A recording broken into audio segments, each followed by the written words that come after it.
សូមគោរពជម្រាបសួរបងប្អូនអ្នកសិក្សាភាសាអង់គ្លេសទាំងអស់គ្នាបាទថ្ងៃនេះយើងមករៀនបន្ត present perfect អំពីការប្រើប្រាស់វាព្រោះវាមានលក្ខណៈពិសេសបន្តិចអញ្ចឹងបងប្អូនត្រូវរៀនចំណាំណាអញ្ចឹងមួយទៀតយើងប្រើ present perfect ជាមួយ sin និង for អាហ្នឹងគឺនិយមប្រើមែនទែន present perfect បងប្អូន sin និង for តើគេប្រើយ៉ាងម៉េចយើងរៀនចំណាំទាំងអស់គ្នាណាបាទអានេះបងប្អូនចំណាំយើងប្រើ since ដើម្បីនិយាយពីគេ sin ណាបងប្អូនទៅតាមឲ្យតន់ណាចំណុចនៃពេលវេលាដែលគេហៅថា points of time ខ្ញុំសូមបញ្យល់ពាក្យសិនពាក្យថាចំណុចនៃពេលវេលាឥឡូវយើងមកមើលអានេះឧទាហរណ៍ I have studied English with Dek Rean since 2009 បានន័យថាអានេះជា present perfect មែនទេខ្ញុំបានរៀន I have studied verb 3 English with Dek Rean បានរៀនភាសាអង់គ្លេសជាមួយគ្រូ Dek Rean ណា since ចាប់តាំងពីឆ្នាំ 2019 អញ្ចឹងអាចាប់តាំងពី 2019 ហ្នឹងមកអាហ្នឹងគេហៅថាចំណុចនៃពេលវេលាពាក្យថាចំណុចនៃពេលវេលាបានន័យថាចំណុចចាប់ផ្ដើមចំណុចណាមួយគឺចំណុចគឺចាប់ពីឆ្នាំ 2019 អាហ្នឹងគេហៅថា sin ចាប់តាំងពីដែលប្រែចាប់តាំងពីអាហ្នឹងវាចំណុចនៃពេលវេលាគឺអញ្ចឹងអូខេបាទមួយទៀត She's loved me since the first time she saw me. She has loved me គឺស្មើនឹង she has fallen in love នាងបាន love me បានស្រឡាញ់ខ្ញុំ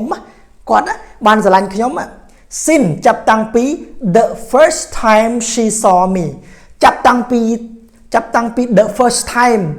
លើកដំបូងដែលនាងបានឃើញខ្ញុំគឺចាប់តាំងពីចំណុចនាងឃើញខ្ញុំលើកដំបូងនាងស្រឡាញ់ខ្ញុំតែម្ដងអាហ្នឹងហើយគេថាចំណុចចាប់ផ្ដើម since she first saw me តាំងពីនាងឃើញខ្ញុំដំបូងផ្លឹបនាងស្រឡាញ់ខ្ញុំផ្លេតអាហ្នឹងគេថាចំណុចដែលនាងស្រឡាញ់ខ្ញុំពេលណាគឺពេលដែលឃើញខ្ញុំនឹងតែម្ដងអាហ្នឹងហើយគេថាចំណុចចាប់ផ្ដើមហ្នឹងណាបងប្អូនបាទតោះហ្នឹងអូខេអត់ច្រើនទេខ្ញុំសូមបញ្យល់ខ្លីៗប៉ុណ្ណឹងបងប្អូនយល់បើមិនយល់ហើយចាំទៅទៀតបញ្យល់ច្រើននាំទៅបែកងាងដែរបងប្អូនបាទ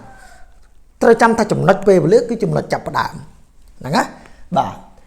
I have not seen him since last month I have not seen him ខ្ញុំមិនបាន seen him seen verb 3របស់ឯគេ see saw seen ណា I have not seen him since last month ខ្ញុំមិនបានឃើញគាត់ចាប់តាំងពីណាគឺចាប់តាំងពី last month តាំងពីខែមុនមករហូតដល់ឥឡូវ I have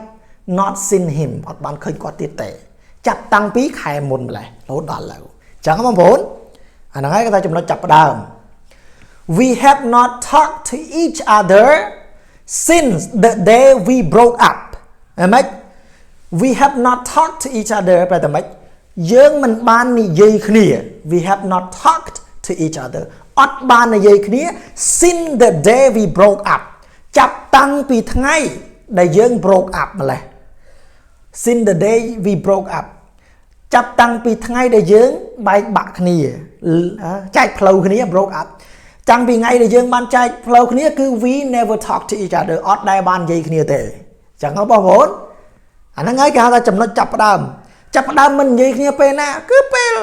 យើងបែកគ្នាហ្នឹងហើយឈប់និយាយគ្នារហូតមកអញ្ចឹងណាបាទមួយទៀតយើងប្រើ for យើងចូលមក for វិញអាមិញ since នេះគឺនិយាយពីចំណុចនៃពេលវេលាចំណុចចាប់ផ្ដើមពីពេលណា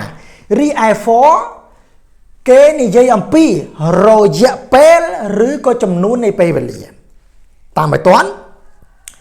រយៈពេលវាខុសពីចំណុចពាក្យថាចំណុចយើងមិនដឹងថាប្រហែលថ្ងៃប្រហែលខែទេយើងអត់គណនាទេគ្រាន់តែនិយាយអំពីចំណុចចាប់ផ្ដើមរីឯ for យើងនិយាយអំពីចំនួនរយៈពេលថារយៈពេលប្រហែលថ្ងៃប្រហែលខែប្រហែលឆ្នាំឬក៏ចំនួននៃពេលវេលានឹងវាប្រហែលថ្ងៃប្រហែលអាទិត្យចឹងហ្នឹងបងប្អូនគេសរុប total រីឯ sin ចំណុចចាប់ផ្ដើមឥឡូវយើងមើល I have studied English with Dek Rean for 3 months នេះបងប្អូនចំណាំឃើញខ្ញុំប្រើពាក្យ for ហ៎អាហ្នឹងគេប្រើ for 3 months អស់រយៈពេល3ខែចឹងមិនបាច់ខ្ញុំបានរៀនភាសាអង់គ្លេសជាមួយនឹងលោកគ្រូ Dek Rean for អស់រយៈពេល3ខែ for 3 months អាហ្នឹងហើយគេហៅថារយៈពេលឬក៏ចំនួននៃពេលវេលាហ្នឹងសួរតែចំនួននៃពេលវេលាប្រហែល3ខែអាហ្នឹង3ខែអាហ្នឹងគេប្រើពាក្យ for បាទ So I have studied English with Dek Rean for 3 months អាហ្នឹងប្រើ for ដើម្បីនិយាយពីរយៈពេលប៉ុន្មានឬក៏ចំណុចចំនួននៃពេលវេលាហ្នឹងអស់រយៈពេលប៉ុន្មានអញ្ចឹងណាអត់អីពិបាកយល់បងប្អូនខ្ញុំអត់ចូលចិត្តនិយាយច្រើននិយាយខ្លីៗ We have loved each other for 14 years already តែតែម៉េច We have loved each other យើងបានស្រឡាញ់គ្នា We have loved each other យើងបានស្រឡាញ់គ្នាអស់រយៈពេលប៉ុន្មាន for 15 years already អស់រយៈពេល15ឆ្នាំមកហើយយើងស្រឡាញ់គ្នានោះអាហ្នឹងហើយអាអស់រយៈពេលហ្នឹងគេប្រើថាចំនួននៃពេលវេលាហ្នឹងអញ្ចឹងការនិយាយពីចំណុចចាប់ផ្ដើមពេលណាទេគេនិយាយពីចំនួនអញ្ចឹងណាបើចំណុចចាប់ផ្ដើមប្រើពាក្យ sin វិញណាបងប្អូនបាទ I have not seen him for 1 month នេះអាពីមុនយើងនិយាយថា sin last month មែនទេចាប់តាំងពីខែមុនអញ្ចឹងបើគិតជាចំនួនប្រហែលគឺ1ខែអញ្ចឹង I have not seen him for 1 month ខ្ញុំបានឃើញគាត់អស់រយៈពេល1ខែហើយអញ្ចឹងបងប្អូនបាទ We have not talked to each other for 3 weeks